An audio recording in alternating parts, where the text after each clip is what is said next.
Commanders Nation, if you're watching this on a Sunday night after the Super Bowl between the Patriots and Seahawks, then you already know we're deep in off-season mode. And bro, the off-season is where champions are built.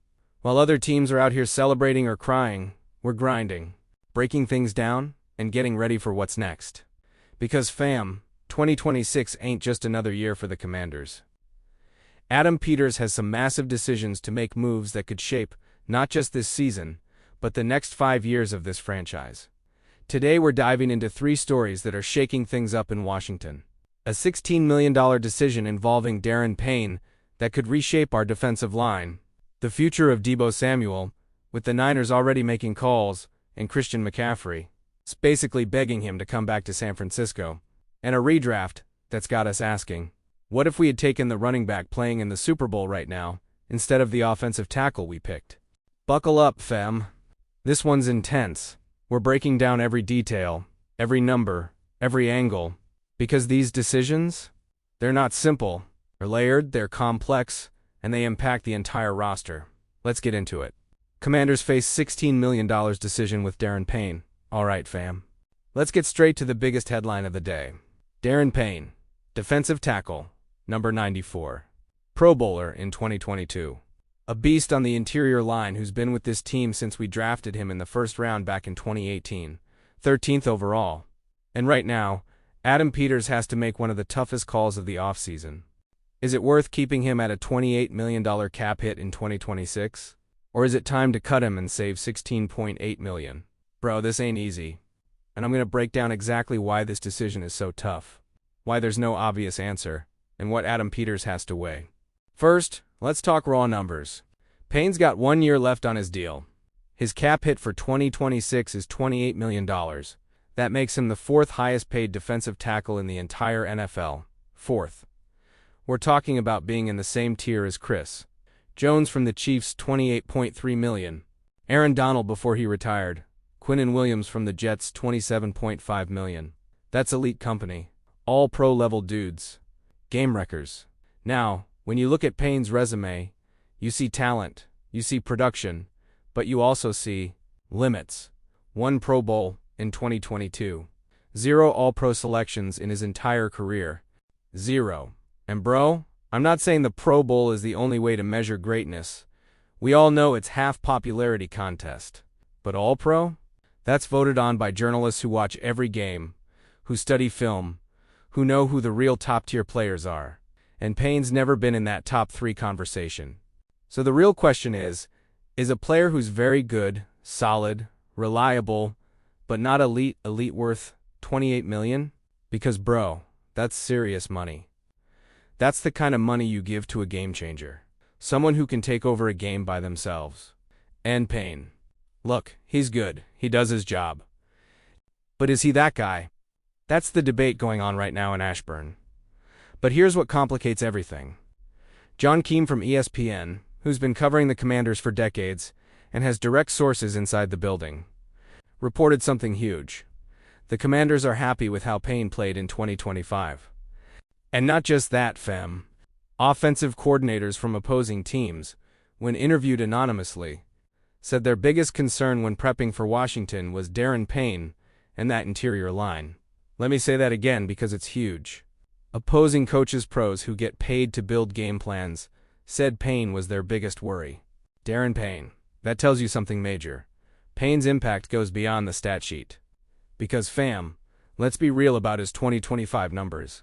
Payne had 46 total tackles, 3 sacks, and 5 passes defensed. If you just look at that, you might think, hey, decent, but nothing crazy. But bro, football doesn't work like that. A defensive tackle's impact doesn't always show up in the box score. Payne collapses the pocket from the inside. He eats double teams, which frees up Jonathan Allen to make plays one-on-one. He holds gap integrity in the run game, which is crucial in a 4-3 scheme. He creates interior pressure that forces quarterbacks to step upright into the arms of the edge rushers. And that, fam, is what offensive coordinators see on tape. They see a dude who disrupts timing, who demands extra attention, who forces you to change your blocking scheme. That doesn't always show up as sacks or TFLs, but it matters. A lot. So what are Adam Peters' options right now? Let me break it down. Option 1. Let him play out the final year of his deal at $28 million. See how he performs in 2026. And then decide whether to extend him or let him walk in 2027 free agency. First, you get another year of data. You see if Payne holds his level, improves, or starts to decline. He's 28, in his prime. Second, if you let him walk after 2026, Washington gets a compensatory pick in 2027, probably a third or fourth rounder, depending on his next contract. Third, you keep stability on the D-line for another year, which is key when you're trying to compete. But bro, this option has risks. If Payne has a monster year in 2026, his market value could skyrocket. We're talking $25 to $30 million per year on a long-term deal. And if another team signs him, we get a comp pick. But no Payne. And replacing a DT of that caliber ain't easy or cheap, fam. Finding someone who can do what Payne does, who knows the system, who has chemistry with Jonathan Allen and the rest of the line, that takes time. And during that time, your defense suffers. Option 2. Cut him now before the new league year starts and save $16.8 million against the cap. You can use that money elsewhere. Maybe sign an edge rusher in free agency. Maybe extend key guys like Terry McLaurin or Bobby Wagner. Maybe build depth at cornerback, which is a huge need. Or stash that cap space for the future, like when you gotta pay Jaden Daniels his second contract. Sounds reasonable, right? But here's the issue. John Keem pointed out, how much does it cost to replace Darron Payne in today's market? Projections say probably $16 to $18 million for a DT of similar quality. So bro, you save Payne's money, but you spend it anyway on someone who might not be as good, who doesn't know your system, who doesn't have the chemistry Payne has with Allen and the rest of the D-line. Because fam, let's be real about the DT market. Good ones ain't cheap, and great ones are expensive. If you cut Payne, who are you bringing in? You're going to free agency and signing someone like Dalvin Tomlinson, who's going to cost $15 million plus? You drafting someone in the second round and hoping they're ready to contribute right away? Both of those options come with major risks. Option 3. Try to restructure Payne's contract and lower his cap hit for 2026. This is what a lot of fans are asking for. Convert part of his base salary into a signing bonus. Spread the cap hit over multiple years and create immediate space. The problem is Payne has to agree to that. And if he knows he can hit free agency in 2027 and land a massive deal, why would he agree to a restructure that ties him to Washington longer for less money per year? Unless Adam Peters offers him an extension that's competitive with what the market would pay. Payne has no reason to restructure. And if you offer him a big extension, then you're not really solving the cap hit, you're just kicking the can down the road. Now here's my personal take as a fan who's followed this team religiously. I think Adam Peters is in a super delicate spot. On one hand, $28 million is a lot for a guy with no All-Pros, no DPOY votes, no top 5 recognition. But on the other hand, Payne is a core piece of this defense. He anchors the interior. He lets Jonathan Allen play more free and aggressive. He creates chances for the edge guys to win one-on-ones. If you cut him, who fills that role? A rookie who needs time to develop? A free agent who doesn't know Dan Quinn's system and has to learn everything from scratch? Bro, that's a huge risk. Personally, I think the smart move is to let him play 2026. Yeah, it's expensive. Yeah, it's a big cap hit. But Washington is in win-now mode, with Jaden Daniels still on his rookie deal. These next 2 or 3 years are the window, and during that window, you need your best players on the field. Payne is one of them. Plus, if he balls out, you can franchise tag him in 2027. The DT tag will be around $22 to $24 million, and keep negotiating. And if he doesn't perform, you let him walk and get the comp pick. It's a calculated risk, but bro, the NFL is a LL about calculated risks. The question is which one you're willing to take. Another thing we can't ignore is the intangible factor, chemistry and leadership. Payne's been here since 2018. 8 years with the same team in today's NFL is rare. Fam, he knows the culture. He knows the players. He's played under multiple coaching staffs. He's a respected vet in that locker room. When the young guys have questions about technique, about preparation, about how to be a pro, Payne is one of the voices they listen to. That matters. You can't put a price on stability, leadership, and continuity, especially on a defense trying to find its identity under a new coordinator. If you cut Payne, you lose more than just on-field production. You lose a veteran voice. you lose experience, you lose institutional knowledge, and that can have a ripple effect across the entire D-line room. And fam, one last thing that's been on my mind. If the Commanders cut him, other teams are going to be lining up to sign him. Payne is young by DT standards. 28 is prime age. He's got playoff experience. And he can play in any scheme, 4-3, 3-4, hybrid fronts, whatever. Teams like the Cowboys who desperately need interior help. The Eagles who are always looking for D-line depth. The Giants, the Bengals, the Chargers. They all need help up front. Can you imagine seeing Darron Payne in a Cowboys jersey, fam? Playing us twice a year? Collapsing the pocket on Jaden Daniels? Bro, I couldn't handle that. That would be a nightmare. And it wouldn't just be the on-field impact it'd be the psychological blow of seeing one of your best defensive players helping a division rival. So to wrap up this segment, and bro, I know it was long, but this decision deserves deep analysis. This Payne situation is massive. $28 million is a lot. No sugarcoating it. But his impact is real. Opposing coaches fear him, teammates trust him, and the advanced metric stuff rate, double team percentage, pressure rate, show he's producing at a high level.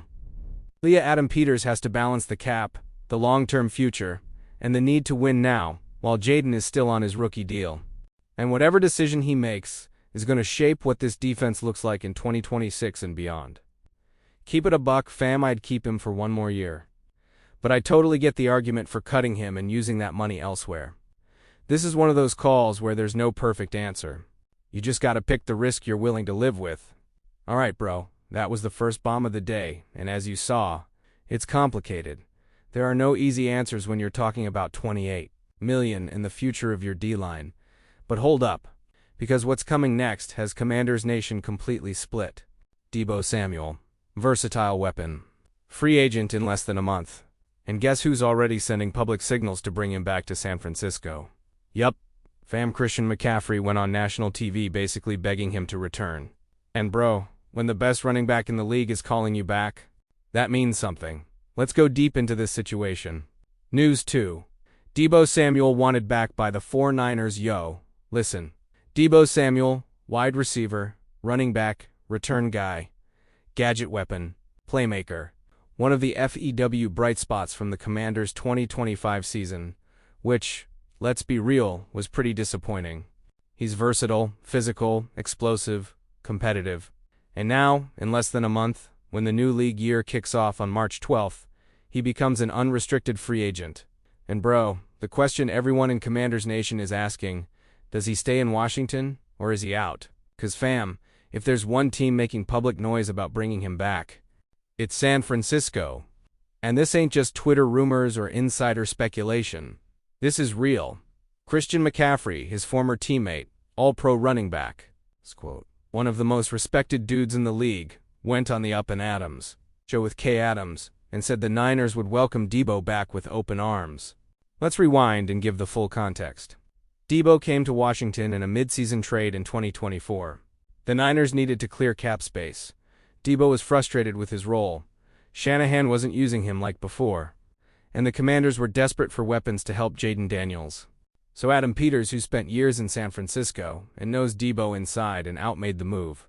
The trade cost a third-round pick in 2025 and a conditional fourth in 2026. Not cheap, but not a robbery either. And when Deebo arrived, the Commanders immediately restructured his deal into a one-year contract for 2025, with zero guaranteed money for 2026. Basically, it was a let's see how this goes rental with a possible extension. And what happened in 2025? Deebo produced. In 14 games, he missed 3 with injuries. He had 58 catches for 847 yards and 4 touchdowns. Add 23 carries for 189 rushing yards and 2 more scores. Plus 18 kick returns for 412 yards. Fam, Deebo did everything. Cliff Kingsbury used him all over the field slot. Outside, backfield, jet sweeps, screens, returns. Deebo was the ultimate Swiss Army knife. And when the offense was dead, when we couldn't move the ball, when we needed a spark, Deebo delivered. A 15-yard jet sweep, a 30-yard screen, a clutch third-down catch. But now comes the big decision. Is Deebo worth what he's going to ask for in free agency? Because fam, Deebo ain't cheap. He knows his value. He knows teams are hungry for weapons. And with squads like the Niners, Chiefs, Bills, Steelers, Chargers all looking for playmakers, his price is going up. Current projections have Deebo in the 18 to 22 million per year range on a 3 or 4 year deal. That's a lot for a guy who's not a traditional WR1. He's more of a WR2, gadget RB hybrid. Super valuable, but is he worth $20 million a year? That's the question Adam Peters has to answer. Now let's talk about what McCaffrey said, because this is where things get interesting. On Up and Adams. Kay Adams asked him directly about Deebo possibly returning to San Francisco. And bro, McCaffrey didn't hold back. He wasn't diplomatic. He wasn't vague.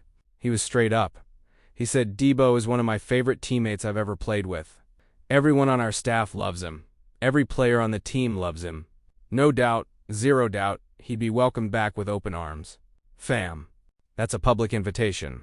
That's McCaffrey, one of the faces of the Niners, basically saying on national TV, Deebo, come home. We want you back. And bro, when a teammate does that, when he publicly recruits you, that carries weight.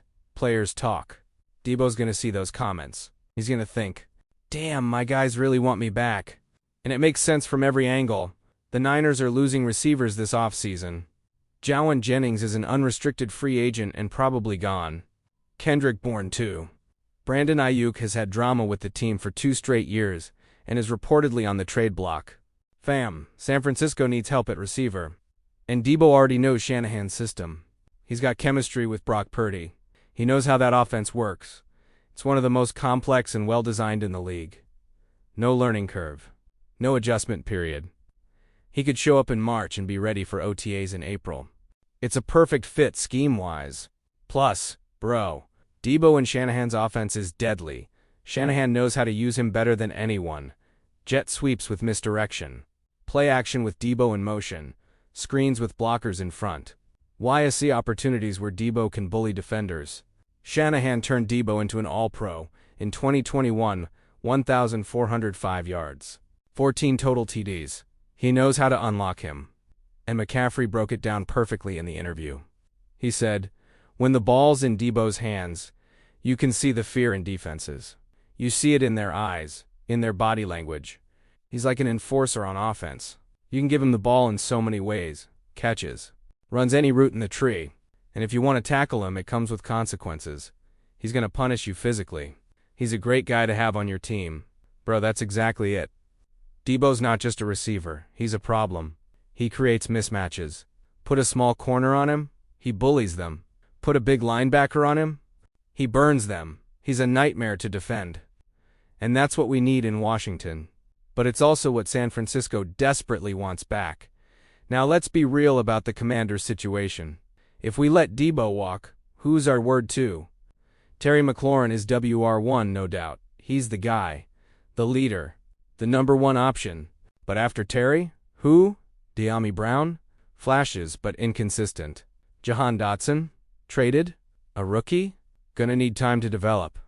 Bro, we can't go into 2026 with a weak receiving core. Jaden Daniels is heading into year 2. He needs weapons. He needs guys who can separate, win contested catches, and make plays after the catch. And Deebo, while not a traditional WR1, is a legit weapon. He creates mismatches. He opens up the field. He can flip a game with one play. McCaffrey said it best. You can give him the ball in so many ways. Catch, run, any route in the tree. He can run slants, posts, corners, comebacks, everything. And if you want to tackle him, it comes with consequences. That versatility is priceless in today's NFL, because defenses are complex, schemes are tight. You need guys who can do multiple things. Deebo is that guy. Now let's talk money, because at the end of the day, this is a business. How much is Deebo going to cost? Projections say 18 to 22 million per year on a 3 or 4 year deal. That's 1-1, borderline 1-1. Money. For context, DK Metcalf, 24 million per year. Terry McLaurin, 17.25 million. Amari Cooper, 20 million. Mike Evans, 20 million. So yeah, Deebo's asking for top tier money.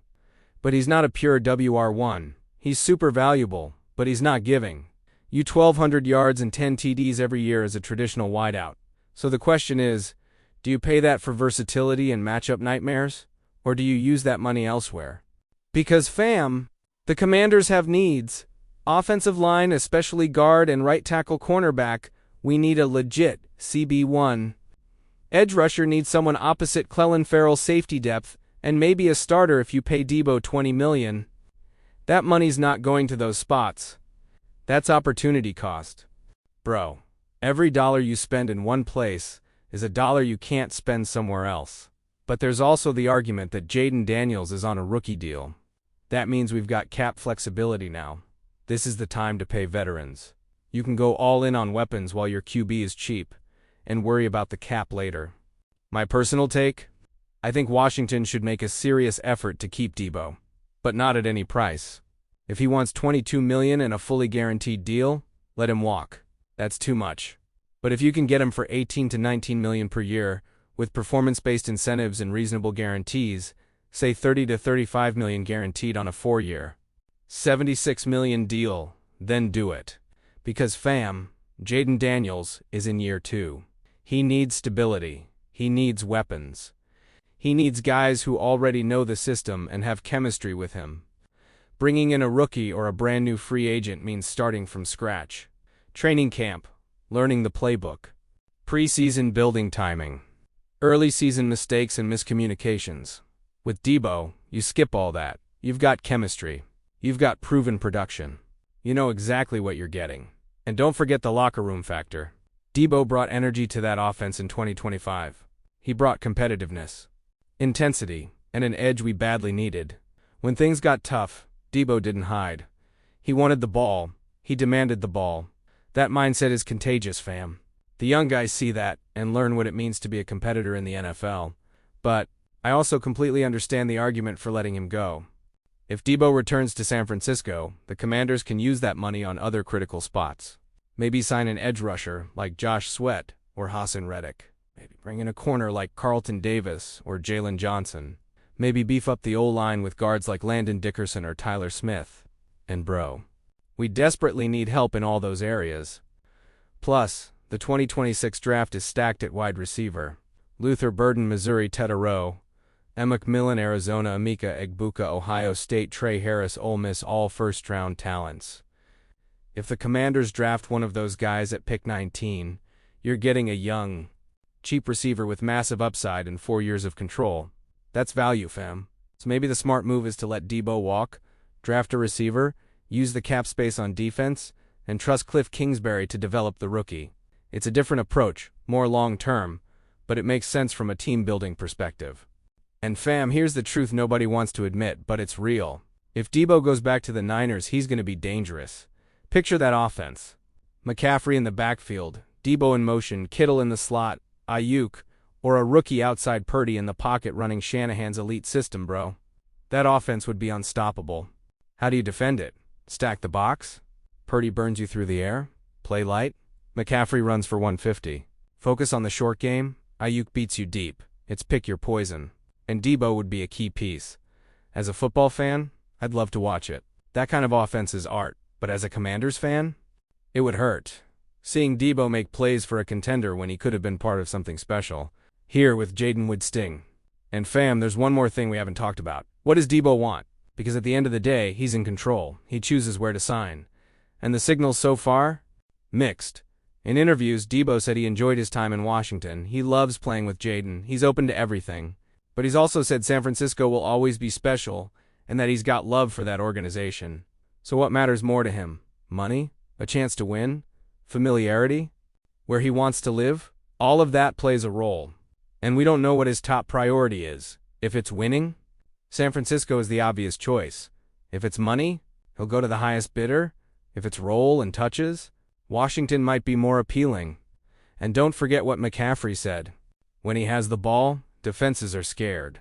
That swagger, that confidence, that's what separates good players from great ones. And Deebo's got it. So fam, to wrap this up, the Deebo situation is fascinating. There are legit arguments for keeping him and for letting him go.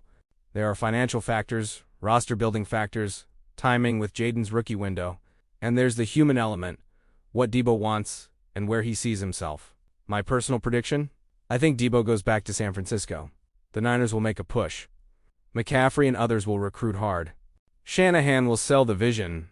The Commanders will make a competitive offer, but they won't get into a bidding war. And in the end, Deebo will choose familiarity and a shot at a ring. But bro, if I'm wrong, and Deebo stays in Washington, I'll be HYPED, because that would mean he believes in what we're building. It would mean he sees the potential in Jaden, and it would mean he wants to be part of something special here. What would you do, fam? Pay Deebo $20 million and keep him, or let him walk. Draft a receiver and use the money on defense. Drop your take in the comments because, bro, this is one of those decisions that's going to define our offseason and maybe the next few years. Alright, y'all, that was the second heavy hitter of the day. And what's next? It's going to hit you right in the what if feels. Because, bro, what if we had made a different call in the 2025 draft?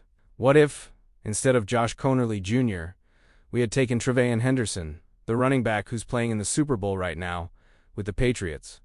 Let's dive into this redraft and break down what could have been. News 3. Commanders take Super Bowl RB in redraft, yo fam. Okay? This is one of those what-if scenarios that I love and hate at the same time. Bro, hindsight is 20/20. It's also wild to imagine how different things could have been if we had made just one different decision on draft night. In the 2025 NFL Draft, the Washington Commanders had the 29th overall pick, end of the first round. And with that pick, we selected Josh Conerly Jr., offensive tackle out of Oregon. 6'5", 305 pounds, athletic freak with huge upside.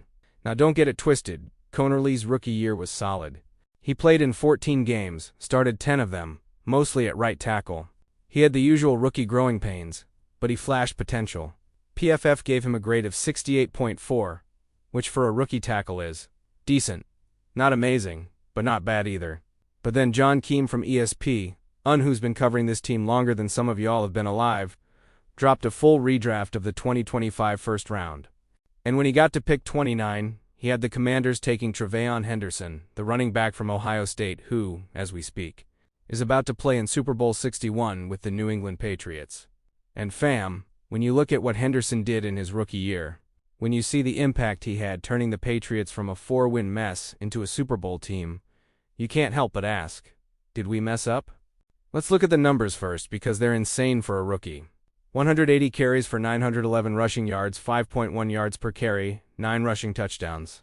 31 receptions for 287 receiving yards, 2 receiving touchdowns total. 1,198 yards from scrimmage. 11 total touchdowns, bro. Those are Rookie of the Year level stats. In fact, Henderson finished second in the OROY voting, only behind the Jaguars quarterback. But fam, the impact went way beyond the box score. Henderson completely changed the identity of the Patriots offense. And here's the part that drives me crazy. Henderson became just the second player in NFL history to have 2 different games with multiple rushing touchdowns of 50-plus yards in a single season. The only other guy to do that? Chris Johnson in 2009, one of the most explosive backs ever.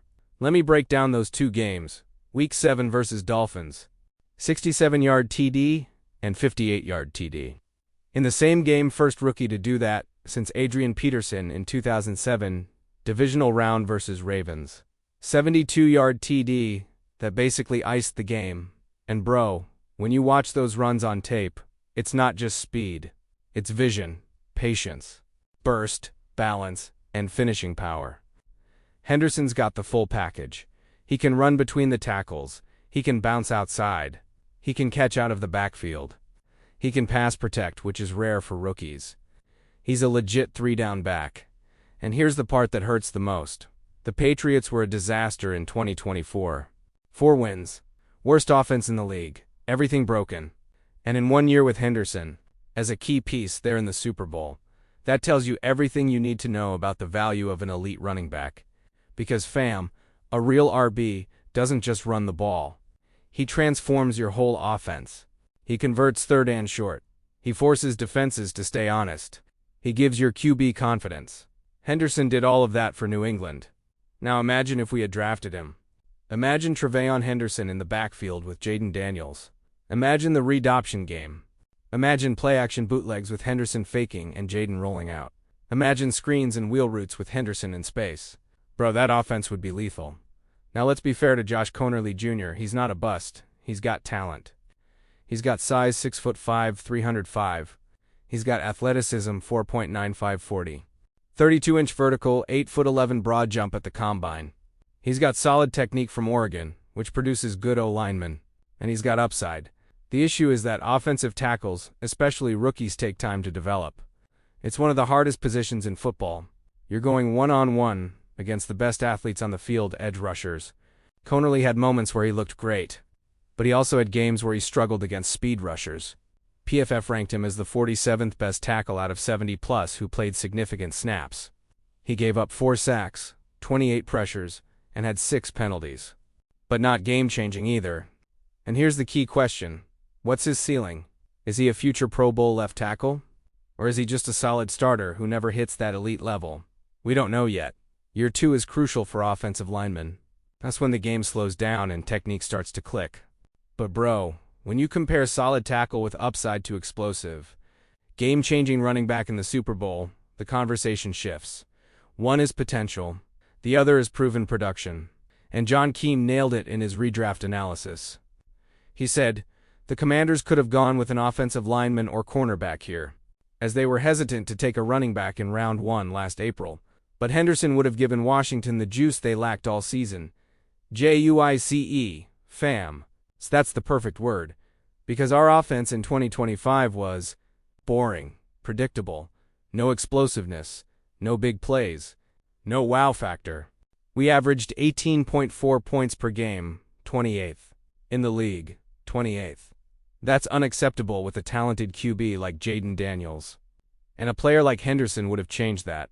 With Henderson, suddenly you've got a threat to score from anywhere on the field, a reliable short yardage option play action that actually works. Clock control to help your defense. A mismatch nightmare in the passing game, picture this. 3rd and 2 at midfield. Defense expecting run. Henderson gets the handoff, breaks 1 tackle, finds a crease, and boom, 60-yard touchdown. Game changed. Momentum flipped. Crowd going nuts. That's what Henderson brings. That's what we missed out on. Now, here's the argument you always hear when it comes to drafting running backs in round 1. Our BS aren't worth first-round picks in today's NFL. You can find production later. They don't last long. They're replaceable. Fam, I get it. I really do. And there's data to back that up. Look at recent Super Bowl winners. Chiefs, Isaiah Pacheco, 7th-round pick Rams. Cam Akers and Sony Michel underwhelming Bucks. Leonard Fournette free agent, so yeah, you can win without a first-round RB. But bro, there are exceptions. Not all running backs are the same. Some are just guys. Others are difference makers. Tre'Von Henderson is a difference maker. And when you have a chance to draft one, especially when your offense is desperate for juice, maybe you take him. No matter what the analytics say. Look at the Niners with McCaffrey. They traded multiple picks to get him.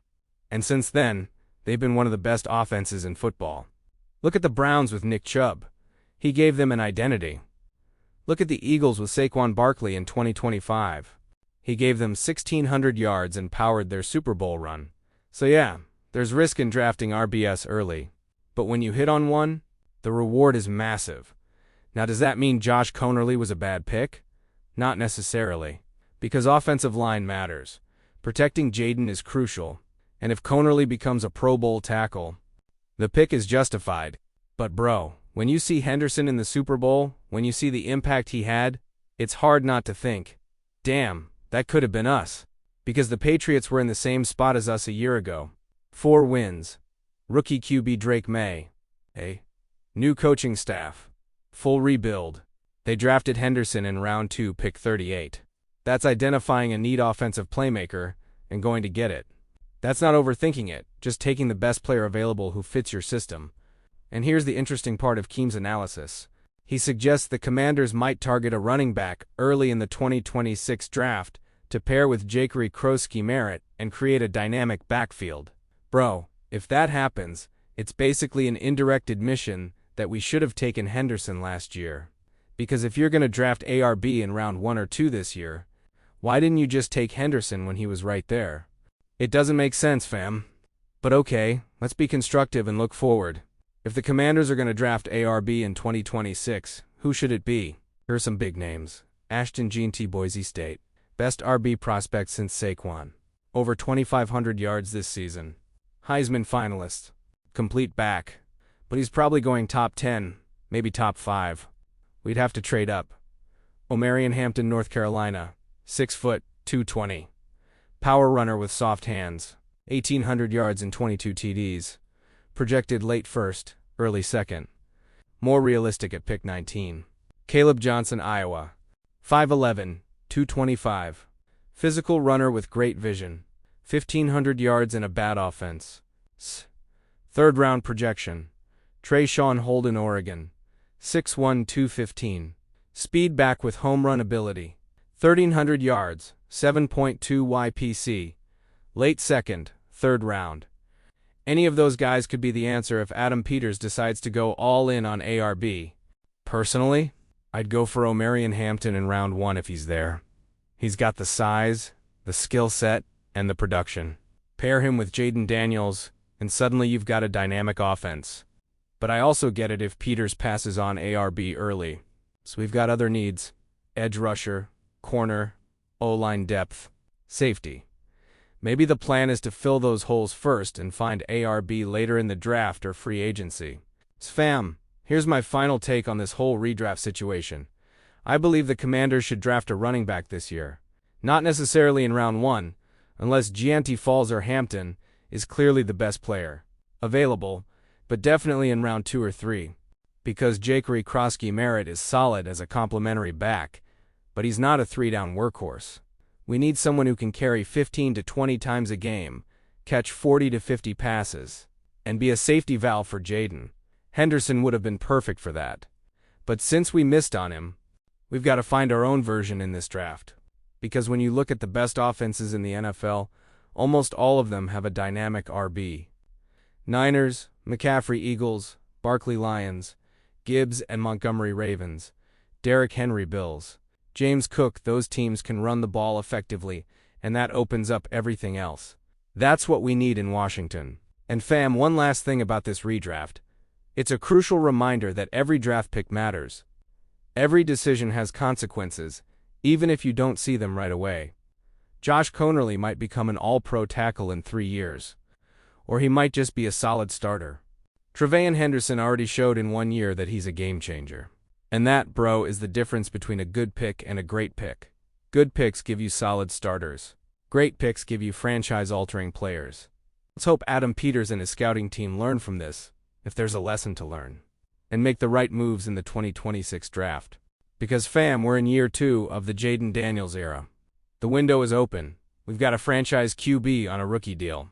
We've got cap space. We've got draft capital. And we've got a GM who knows what he's doing. Now's the time to be aggressive, take calculated risks. Build a roster that can compete for championships. If that means drafting ARB in round 1, do it. If it means paying Deebo $20 million, do it. If it means keeping Darron Payne at $28 million, do it. Because bro, playing it safe doesn't win Super Bowls. Being bold, trusting your evaluations, and making big-time moves, that's what separates contenders from pretenders. All right, Commanders Nation, those were the 3 big stories of the day, and bro, they were heavy. Darron Payne and the $16 million decision that could reshape our defensive line. Deebo Samuel and the very real possibility that he heads back to San Francisco while Christian McCaffrey is out here publicly recruiting him.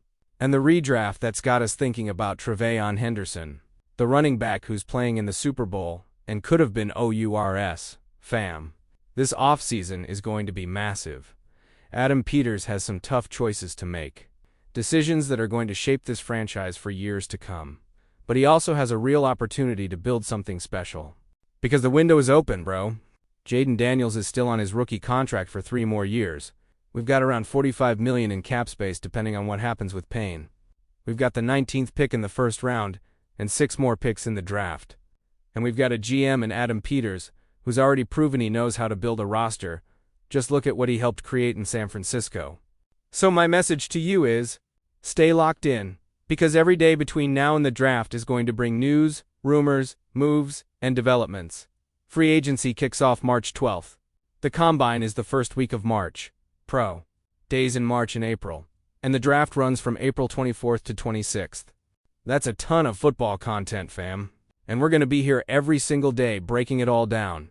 Every signing, every trade rumor, every draft prospect, every press conference. Because bro, this is what we live for. This is Commanders football. And even though 2025 wasn't our year, 2026 can be different.